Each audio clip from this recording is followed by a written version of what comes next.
Found ஆயிடுச்சுன்னு வச்சுக்கோங்க. For example so Instagram இங்கே வந்து கால் ஆகும். ஸோ இந்த பாஸ்வேர்ட் இஸ் இன்ஸ்டாகிராம் அப்படின்னு வரும். ஸோ இங்கே என்னன்னா password found equal to 1. So 1ன்னா ட்ரூன்னு அர்த்தம். இங்கே வந்து 0 கொடுத்துருந்தோம்.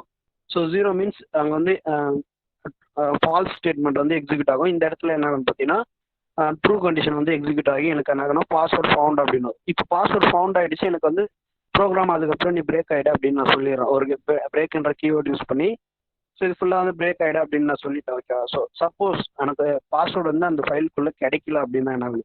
ஸோ அதுக்கும் நம்ம வந்து ஒரு கோட் எழுதணும் இல்லையா? ஸோ பாஸ்வேர்ட் கண்டுபிடிச்சிடும்ன்றதுக்கு ஒரு கோட் எழுதிருக்கோம். ஸோ கிடைக்கலன்னா நம்ம என்ன பண்ணுறது? ஸோ அதுக்கும் ஒரு கோட் எழுதணும் இல்லையா? ஸோ அதுக்கான ஒரு பிளாக் ஆஃப் கோடு தான் வந்து இது. ஓகேவா? ஸோ இங்கே என்ன பண்ணுறோன்னு பார்த்தீங்கன்னா இஃப்ன்ற ஒரு ஸ்டேட்மெண்ட் யூஸ் பண்ணி if not pass found. So pass found அப்படின்ட்டு இங்கே ஒரு கிரியேட் பண்ணும் இல்லையா?